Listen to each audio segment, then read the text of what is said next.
उत्तर प्रदेश, उत्तराखंड, पंजाब, गोवा और मणिपुर में विधानसभा चुनाव इसी साल नवंबर-दिसंबर के महीने में हो सकते हैं। दरअसल अगले साल फरवरी में प्रस्तावित जनगणना के दूसरे चरण में बाधा नहीं आने देने के लिए केंद्र सरकार इन राज्यों में फरवरी-मार्च से पहले चुनाव कराने पर विचार कर रही है। भाजपा नेतृत्व ने तो इस संबंध में सभी राज्य इकाइयों को आगाह करते हुए चुनावी तैयारियों को इसी महीने अंतिम रूप देने का निर्देश भी दे दिया है। हाँ, इस संबंध में उत्तराखंड को राहत मिल सकती है। दरअसल इन राज्यों में अगले साल फरवरी-मार्च में चुनाव प्रस्तावित है। मुश्किल है कि इसी दौरान जनगणना का दूसरा चरण शुरू होना है, जो 9 फरवरी से 28 फरवरी तक चलेगा। इस दौरान राज्य के कर्मचारी इसके तहत सामाजिक और आर्थिक जानकारी एकत्रित करेंगे। इसके लिए यूपी में कम से कम 5.5 लाख, उत्तराखंड, मणिपुर, गोवा में 50-50 हज़ार और पंजाब में 2 लाख सरकारी कर्मचारियों की जरूरत पड़ेगी।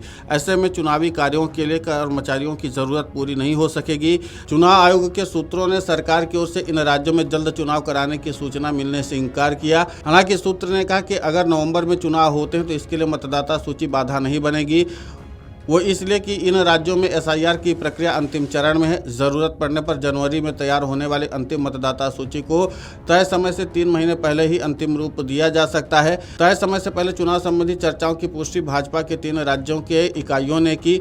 उत्तर प्रदेश, उत्तराखंड और पंजाब इकाई से जुड़े सूत्रों ने बताया कि नेतृत्व जल्द चुनाव कराने के लिए तैयार रहने और इसके लिए बूथ कमेटियों को अंतिम रूप देने, संगठन की नियुक्तियां पूरी करने समेत सभी चुनावी तैयारियों को जुलाई के पहले सप्ताह तक अंतिम रूप देने के लिए कहा गया है। हालांकि उत्तराखंड राज्य इकाई के सूत्र ने कहा कि चूंकि यहां पहाड़ी इलाकों में दूसरे चरण की जनगणना सितंबर में ही हो जाएगी, ऐसे में इस राज्य को जल्द चुनाव से छूट मिल सकती है। जल्द चुनाव की संभावनाओं के मद्देनजर विपक्षी खेमे में भी हलचल है। बीते सोमवार को विपक्षी इंडिया ब्लॉक की बैठक में इन संभावनाओं पर सपा प्रमुख अखिलेश यादव और कांग्रेस के वरिष्ठ नेता राहुल गांधी के बीच बातचीत भी हुई है। लेकिन अब देखना महत्वपूर्ण होगा कि इन तमाम अटकलों और इन तमाम चर्चाओं पर आखिरी विराम कब लगता है, कि आखिर आधिकारिक तौर पर कब ऐलान किया जाता है कि इन सभी 5 राज्यों में चुनाव जो हैं वो समय से पहले करवाए जा सकते हैं।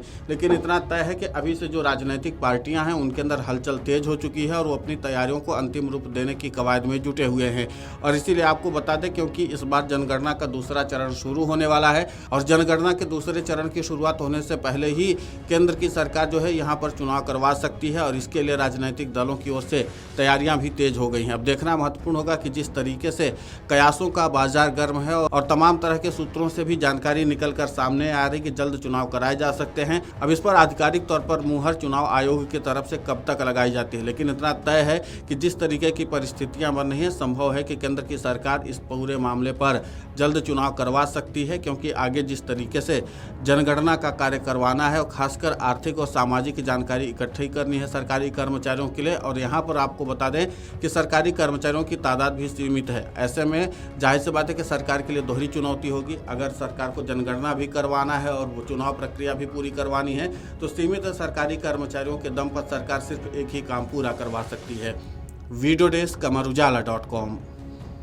अगर आप ये वीडियो YouTube पर देख रहे हैं तो हमारे चैनल को सब्सक्राइब कर बेल आइकन दबाएं और Facebook पर देख रहे हैं तो हमारे पेज को लाइक करें।